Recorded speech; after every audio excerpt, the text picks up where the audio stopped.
No tengo ahí. Hola, Víctor. Hola, Víctor. Somos los alumnos de Miguel Sola y te vamos a comenzar a hacer la entrevista.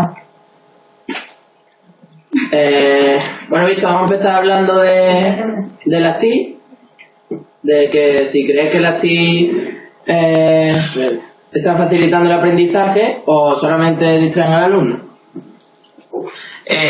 Yo creo que las tecnologías pueden potenciar el aprendizaje, pero siempre que se integren de una manera adecuada. ¿Qué quiero decir con esto de una manera adecuada? Si vamos a integrar las tecnologías o a utilizar las tecnologías para hacer lo mismo que se hacía antes, es decir, aprendizaje memorístico y repetitivo, ahí sí que no sirven de nada. Lo único que estamos haciendo es, añadir una novedad, pero que por sí misma yo creo que no tiene utilidad. Son importantes muchas veces las metodologías, es decir, cómo vamos a integrar y qué queremos a la hora de integrar una tecnología dentro del aula. Bueno, vale, está bien. Luego habíamos pensado en Finlandia, que qué pensaba de Finlandia, si es o no un modelo a seguir, o si estamos a su mismo nivel económico y social y no debemos compararnos con ellos. El tema de Finlandia es un tema que ha surgido sobre todo después de que Jordi Évole hiciera el reportaje de Salvados, en el que hablaba de Finlandia y tal, y sí que es cierto que es un sistema educativo bastante bueno. Se pueden imitar cosas. Lo único que en Finlandia no solo nos tenemos que fijar en el modelo educativo, sino que también hay un modelo social que nos diferencia de ellos. Nuestra sociedad no es igual.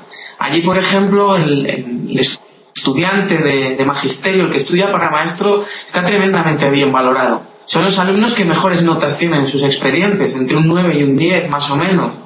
Esos son los alumnos que acceden en Finlandia a magisterio. Después, además, no solo acceden por nota, sino que también se les valora actividades que ellos hagan fuera de las aulas, como serían ¿cómo os diría yo? Actividades sociales, voluntariado y cosas así. Y además no solo eso, también se les realiza una entrevista y tienen que demostrar sus competencias, entre otras cosas, artísticas, matemáticas y tecnológicas en esa entrevista. Partimos ya de un modelo totalmente diferente. Allí el maestro está tremendamente bien valorado. Aquí ya sabéis lo que se dice, ¿no? El que no vale para nada, para magisterio. Esto es un poco la gran diferencia que hay entre lo que sería Finlandia y nosotros. Yo creo que el cambio se podría hacer, pero tendremos que planteárnoslo muy a largo plazo. No podemos hacer el cambio de hoy para mañana. También creo que ese cambio sí que podríamos traer algunas cosas, pero habría que tener en cuenta nuestra cultura, adaptarlo mucho a nuestra cultura. Es un sistema muy diferente al nuestro. Tampoco lo conozco de primera mano, por cosas que he leído, algunos vídeos que he ido viendo y cómo funciona. ¿Cree que está en Finlandia las características esenciales de la escuela que necesitamos? En cierto modo sí que es una escuela donde el aprendizaje memorístico, el que hemos sufrido todos a lo largo de nuestra etapa educativa, está más o menos, vamos a decir, que desterrado.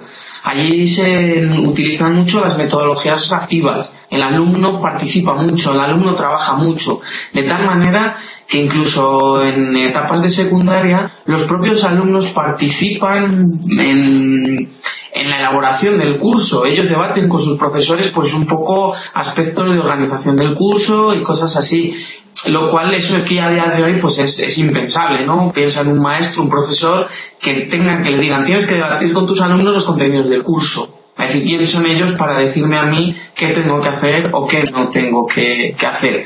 Sí hay elementos importantes. Uno de esos elementos es que se trabaja mucho de forma cooperativa y se le da cierta libertad a los chicos para que trabajen, pero así todo también se les exige gran responsabilidad. No sé si os fijasteis, si alguien vio el reportaje que hizo Jordi Évole, tú les veías y ellos eran quienes se servían su propia comida ya desde muy chiquititos y quienes se ocupaban de limpiar la mesa y lavar sus platos. Es decir, también se le exige una gran responsabilidad al alumno, que yo creo que eso es importante.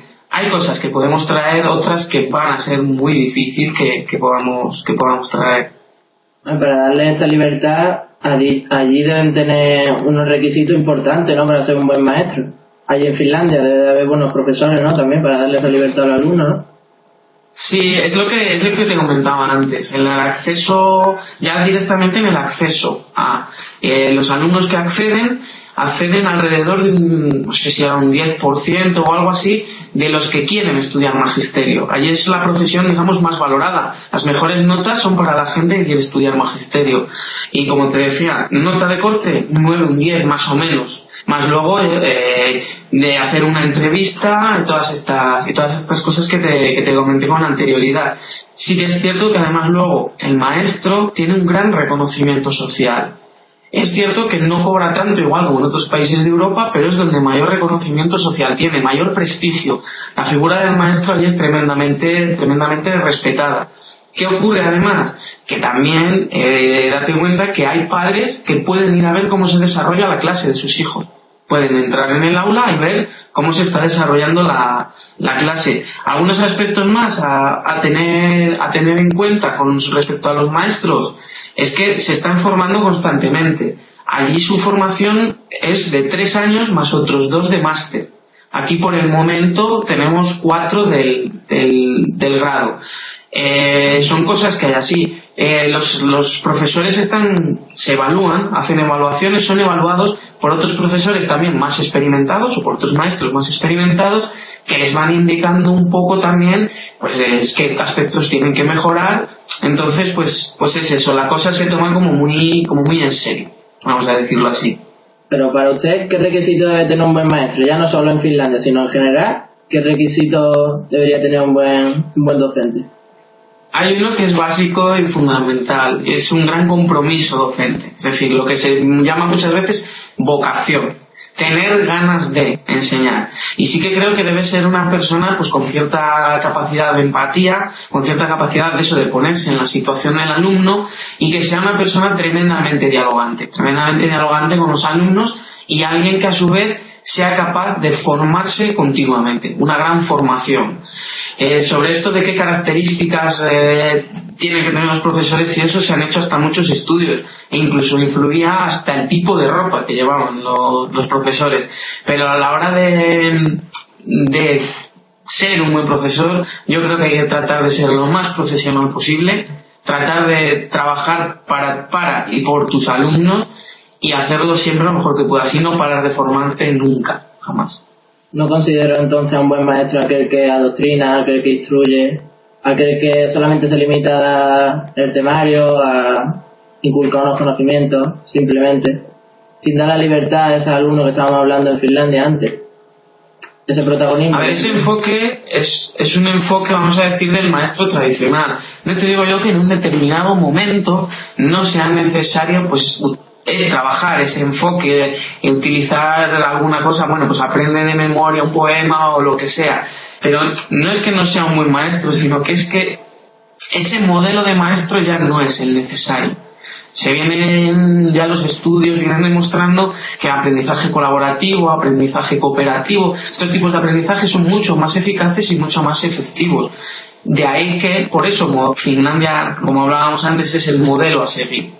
Aunque yo creo también que aquí en España tenemos muy buenos maestros y la gente no sale tan mal preparada como pensamos, ¿eh? Ya en los años 70 se hablaba de que el sistema educativo español era caótico, que éramos los peores de Europa y cosas así, y ahora estamos diciendo que aquel sistema era buenísimo y todas estas cosas. Tan mal, según vemos los informes de PISA, tan mal no está. A veces somos un poco alarmistas. Pues nada, visto, para terminar era decirte lo que estábamos hablando de que aquí sí salimos bien preparados a la hora de ser docente y tal, pero que los datos de fracaso escolar están ahí. Es decir, la culpa no son tanto de los alumnos, sino que será más de los profesores, ¿no? En comparación con Finlandia, mientras que hay un 30% y un 0,2%. 2 de cada 1000 en Finlandia son los que fracasan. Sí que es cierto, creo que tampoco la cuestión es buscar de quién es la culpa o de quién deja de ser la culpa. Yo creo que aquí un poco culpables o no culpables somos todos. Creo que en este sentido, sociedad, instituciones, profesores, maestros, familias, alumnos, todo el mundo tiene que ir de la mano, tiene que haber esa gran cohesión, que es una de las comparándonos de nuevo con Finlandia, que es una de las cosas que allí sí que hacen. Todos van a una, todos tienen claro lo del un buen sistema educativo. Aquí, por ejemplo, no sé si lo sabréis, pero bueno, me imagino que lo intuyáis, entre primaria, secundaria y universidad, colaboración casi ninguna. En cambio allí el sistema educativo se toma como un todo, ¿vale? Y su idea es esa, la de todos trabajar para todos, para que formen a los mejor, formar lo mejor posible a los alumnos. El ideario que tienen es ese, de una escuela, una buena escuela. No se hace tanta diferenciación de mi nene en esta escuela que es mucho mejor, no, yo quiero a mi nene en esta otra escuela que es mucho mejor, ¿vale? La idea allí es esa, la de que cada escuela sea una buena escuela y atienda a los alumnos muy bien. Respecto a los resultados en los informes PISA, es cierto que hay un alto grado de fracaso escolar. Seguramente ese fracaso escolar ahora cambie, de abandono sobre todo. Seguramente ahora cambie. Yo creo que la situación de crisis va a hacer que muchos de los jóvenes que abandonaban el sistema educativo para ir a trabajar, no es que vuelvan, es que no abandonen. El problema lo tenemos en cómo recuperamos a toda esa gente que se fue con 15, 16, 17 años sin casi el título de secundaria. ¿Qué hacemos con ellos? ¿Y cómo los recuperamos para no perder esa generación? Y algunos datos dicen que, por ejemplo, hay comunidades autónomas que, por ejemplo, en competencia matemática están relativamente cerca de Finlandia, de Corea del Sur y de algunas así. Por eso digo que no es tan malo como lo pintan. Sí que es verdad que hay que mejorar.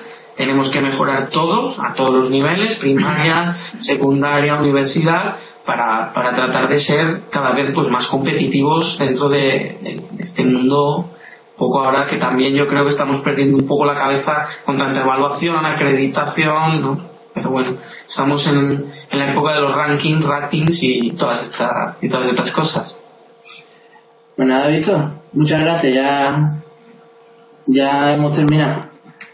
Vale, pues un placer. Gracias. Cualquier cosa que necesitéis, pues ya sabéis dónde encontrarme, y espero que os vaya bien el trabajo y que por lo menos una probadilla os dé, ¿no? Un poco más.